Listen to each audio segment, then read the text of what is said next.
Death's Heir. Stigande stood with the old man. The old man spoke. Traveler, once you have drawn from the spring of life, you will meet 12 of my servants. They will tell you, for the benefit of a sister, their stories. Only after that will your own time come. One night, while the children slept, Torin said to Leaf, "There is something my father said that has remained with me over these years since we arrived. He told me he bore 2 sons, long before you, but that they had failed, and so he has acted from the shadows ever since.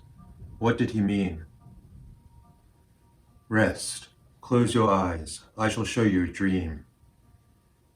And with her head resting on his lap, they slept.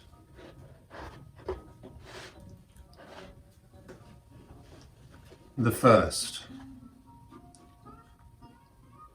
Torin looked around at emptiness. No wind blew, not a hill, tree, nor animal graced the sprawling surface, only grass. She heard something behind her and turned to face her husband, but he seemed unaware of her, as though she was not there, just a witness to the desolate world. They stood on a straight road of smooth dirt that stretched to a point far on the distant horizon. She was about to say something, but then stopped. Footsteps approached. Her husband faced a man of round face, framed by long waving white hair and beard, loose fabric draped around a stout body. His eyes darted before looking steadily up and into those of the traveler. The man smiled. Torin noticed the man seemed unaware of her presence. Her husband spoke. "My father said I would meet 12 of his servants, and the first would be his son.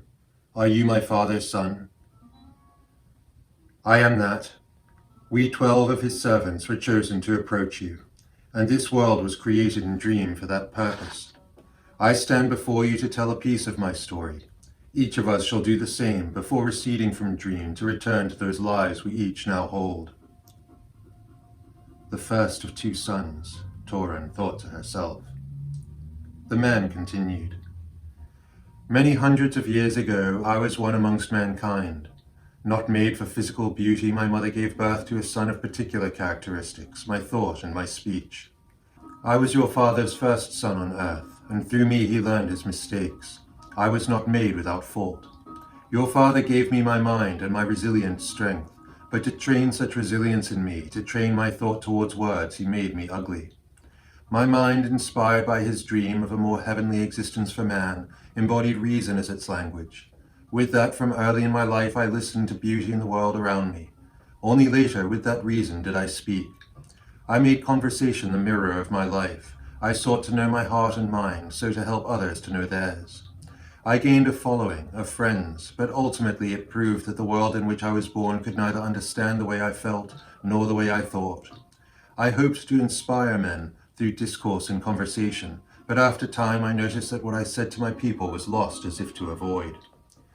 My words were inaudible, my speech was too quiet for ears accustomed to louder sounds, but similarly, where my words were too quiet, their ways to me were deafening and jumbled.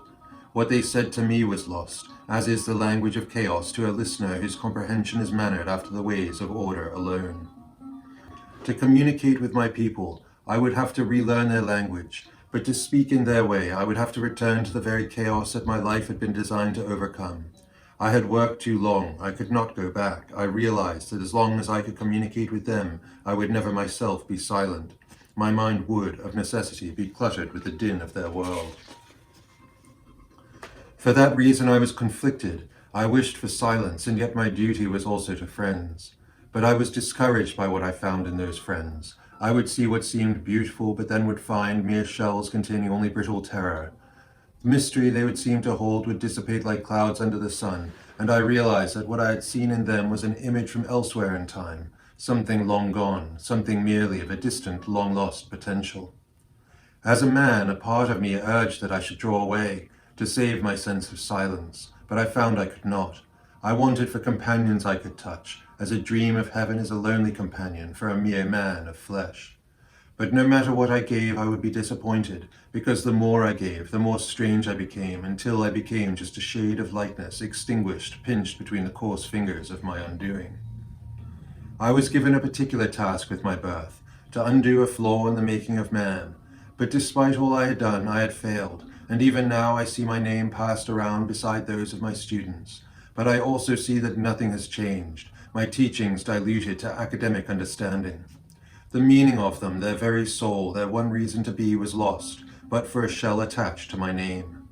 Now it is your turn, but do not forget us, the humble servants of our Father, as we tried, one after another, each in his way. We managed only to stem the tide of our bleeding race, and so in the end each applied himself merely to stem the spill of the wound left by his predecessor's failure.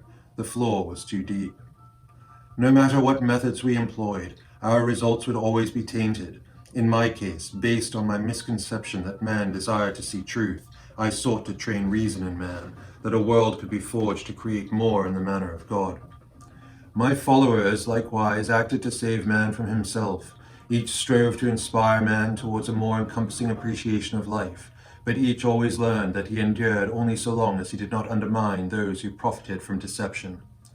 As such, my meaning was diluted, encapsulated in a form benign to that which it had sought to overcome.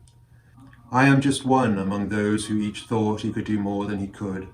Your Father has sent you to act where we failed. The traveler spoke. There have been few against the quantity of others. My Father bided his time by finding those with the traits required to carry his torch amidst man. He marked those he found by opening their spirits to the truth that would guide them. That truth was the torch they carried, the essence of life, the balance of birth and death. You were his son, and your company, these colleagues and others, were the best of men. By seeking to accomplish all, by influencing those whose ears remained susceptible to the truth of their hearts, you accomplished much. But you should know, if you had 1,000 colleagues, you could not have accomplished that for which you hoped. You fought against men, but your true enemy, the one that planted the flaw in man, was a force beyond. You and your colleagues were never expected to destroy the flaw, only to counter its influence. Rooted long ago, that flaw has spread. Much is ruled by its disease and will never be saved. It is that which shall be excised. Not all were indifferent, but now it shall be my task to discern who can be recovered from the threshold of deceit. The man, his head low, spoke. You shall cause many tears. My experience living amongst men was that through misunderstanding, many fight truth when it stands before them. When teaching my students, I steadfastly supported what I knew to be true. It was a picture of a different society from ours, one that was good, though also hard. My view conflicted with the corruption of my people. Thus I was deemed traitor. They could not confront the superiority of what I upheld, so instead I was defamed and outcast. The same men who killed me shall fight you precisely because they are the clouds that your light would dissipate. Destroying for their own sake, you will be seen as cruel, where in fact you embody mercy. The man turned and walked away from the traveler. He walked 12 paces, and then as he turned, Torin saw 11 others come into view. They formed an arc across the width of the road.